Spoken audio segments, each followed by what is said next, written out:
welcome to my YouTube video. Today we'll be replacing the front left bearing on my 350Z. I just started. I already took the disc and the caliper off, and to do that you have one bolt here and one underneath. Pretty simple. As you can see, I went a bit mad with the zip ties and I left the disc inside the caliper. Main reason is I'm by myself and I didn't want to be dealing with bleeding with brakes. If the piston itself pushed in, then I'll have to release and bleed and blah blah blah. And I'm sure anybody that has done brake bleeding knows it's a very difficult task by yourself. That said, the car will be going to Lewis to be pressure bled and the brake fluid changed as well. But I'll be putting you guys on time lapse and I hope you enjoy the video. So first off, I'll be spraying some WD-40 behind onto the bolt. Afterwards, I'll be giving it about 10 minutes, then taking them bolts off, and followed by hopefully, if the hub comes off easily, should be an easy job.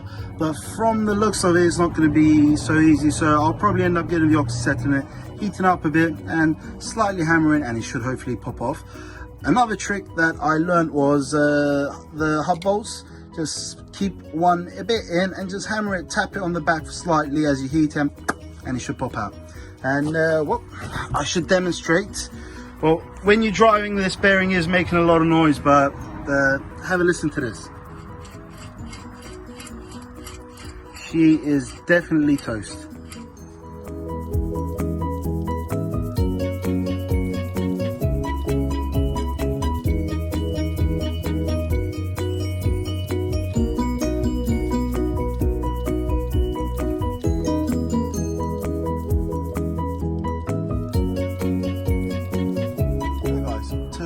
Bearing, we have 4 bolts here, 1, 2, 3, and the other one's right there, 4. And once they are removed, the bearing should hopefully slide out.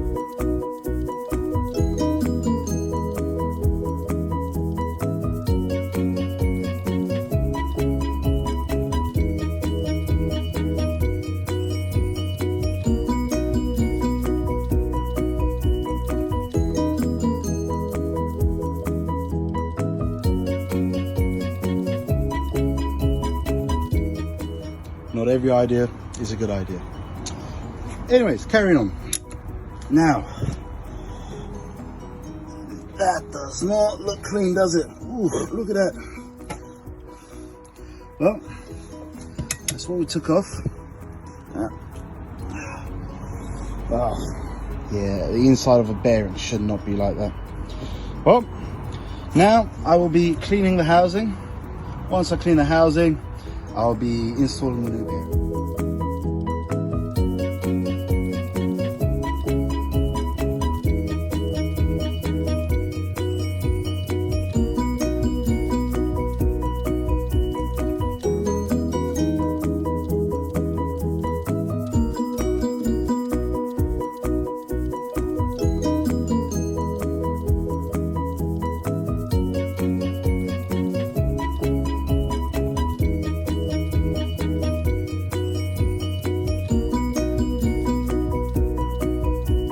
So guys, old bearing's out, new bearing is about to sit in its location. As you can see, what I done was, it was heavily corroded inside the housing.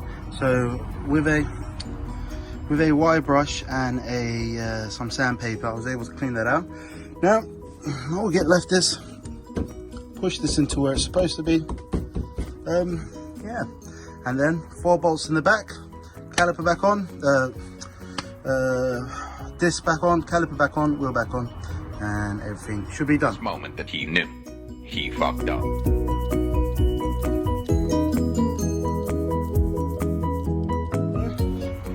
After a bit of swearing and forgetting to put the dust cover on, of course, now that we have the new bearing on, it's time to torque them down. I believe factory torque is 95. I could be mistaken on this one. But I'm gonna go since it's somewhere around them ballgame. Well, yeah, once we have a torque, then it's disc, caliper, wheel and test.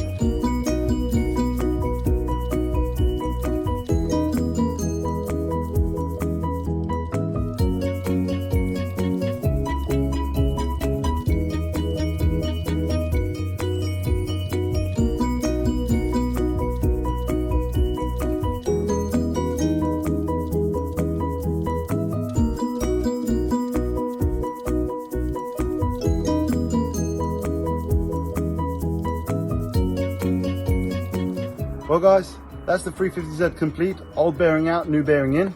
As you saw, it's not a very difficult job. Process is wheel off, caliper off, disc off, and behind the bearing you'll see 4 bolts. They're pretty easy to access as well. Once you take the bolts out, as you saw, I hammered it slightly and it just smoothed and it just popped off. Of course, I was a bit lucky in this sense. Most of the times I saw people where it's seized on and it's pretty hard to take off. After that, I cleaned the housing. Once I cleaned the housing, new bearing in, and don't forget about the dust cover. New bearing in, disc, caliper and wheel. Well, thank you very much for joining me. Please don't forget to like and subscribe. See you guys on the next video.